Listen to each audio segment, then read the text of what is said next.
What's up, everyone? Welcome into an emergency edition of Dodger Heads. It's going to be a short one, but we're reacting to live breaking news that Clayton Kershaw, it was announced this morning, will not be starting Game 2 for the Dodgers due to back spasms. Tony Gonsolin instead will be taking his place. We don't really have much information on whether this is just for today, if Kershaw will be ready for tomorrow, or if this could be something that lingers. But obviously, this is a big deal. We did a post-game show last night. There was some optimism heading into Game 2 because Kershaw was on the mound.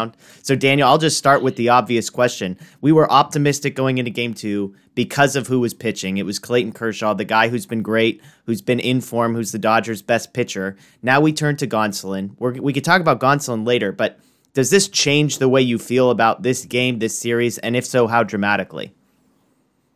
Yeah, not this game, just because we still got a quality starter going, but I definitely think that as the series goes, this gets worse and worse for the Dodgers, because they were counting on Kershaw to give them, 6 innings today and then be ready for Game 7. I mean, we don't know how serious this is. Maybe he's back tomorrow. Maybe he's back the day after that. Maybe he pitches Game 5. We're not really sure right now. Back spasms are tricky. Yeah. You just kind of have to rest and hope it goes away. It's not like you could really do anything to make it better.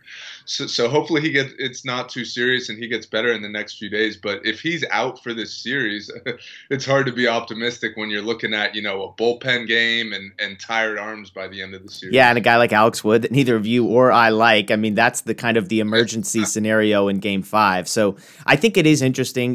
For me, the immediate reaction was and I think we're on the same page. I feel good about Gonsolin. I mean, Ian Anderson has been great for the Braves. I don't think Gonsolin is a lesser pitcher than Ian Anderson. I think we're actually even for this one. So it does present a scenario where if the Dodgers win Game 2 behind Gonsolin and Kershaw's back for Game 3, in a way, it could lead to an even better scenario as far as the outlook then.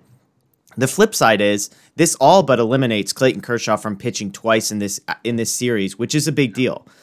If he's dealing with back spasms, even if he's ready for Game 3, I find it hard. Now, it's not impossible, but I find it hard to believe they would bring him back on short rest for a Game 7 if needed, although back spasms could be the type of thing that he just wakes up tomorrow and he's good to go. So you never really know about that. But I think the headline for me is that Gonsolin is good for tonight. So then it brings the question of, if Kershaw is dealing with back spasms, do they rush him back for Game 3? Do they just wait and say, well, if he's only going to pitch once, there's no sense in making him pitch Game 3. We could do bullpen game in Game 3.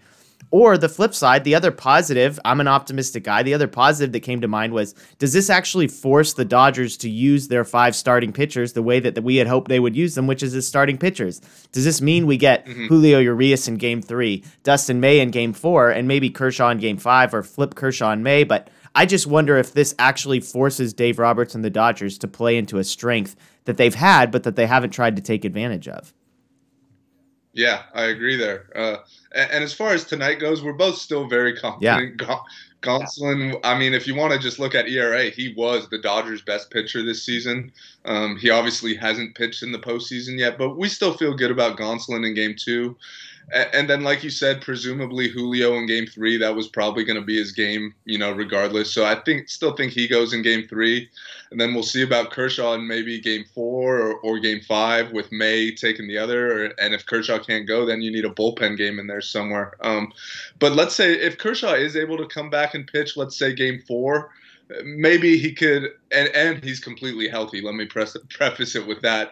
Then maybe we could see him in a Game 7. Maybe he starts and goes 2 or 3 innings. Maybe he pitches out of the bullpen, which I don't know if either of us would want to see. But I mean, if it's a Game 7 and you're desperate, sometimes you got to do it. So I think as far as Kershaw goes, we're still in wait and see mode.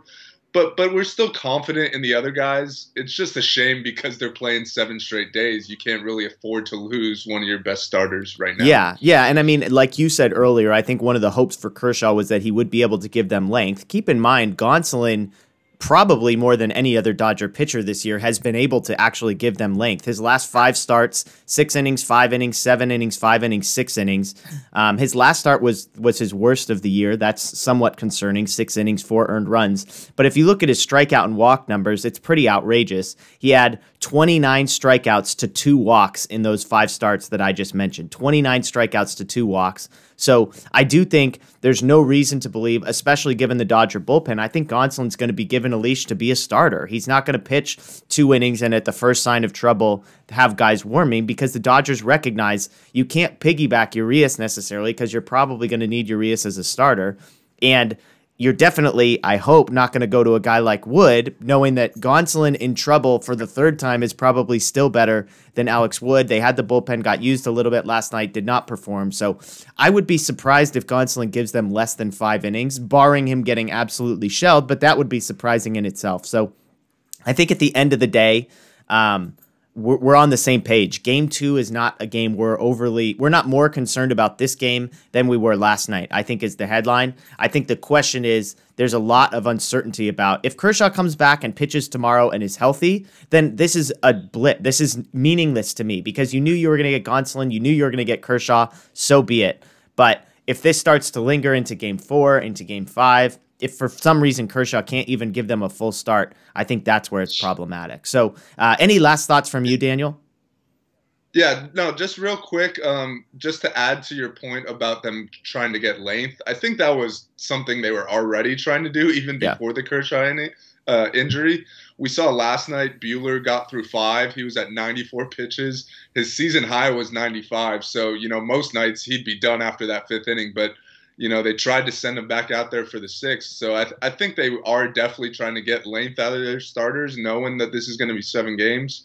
The Kershaw injury obviously makes things more tougher, but now, we just got to rely on the young studs to come through. Yeah. And I mean, I'll say this too. I mean, if you're Justin Turner and Mookie Betts, like, you better have the bats ready to go, because if anything, maybe this wakes them up a little bit and says, they're not looking at Buehler and Kershaw saying carry the load. Turner's looking at himself and Muncy and Bellinger and Seager and Betts and Pollock and Will Smith and saying, hey, we got to get our crap together. We need 5 runs in the first 3 innings today so that we can give our guys a break, so that we can give them a leash. And so, there's ways to spin this positively. That's kind of my MO. I'll spin it positively beforehand, and then in the moment, I'll be the most pessimistic guy in the world. But at the end of the day, Clayton Kershaw is out for Game 2 with back spasm. Tony Gonsolin is pitching. We'll see how this all plays out. First pitch is today around 3 o'clock, so stay tuned for that. And just a note about Dodger Heads, we are going to be live tonight. We're just not going to do it right after postgame with the weird early start.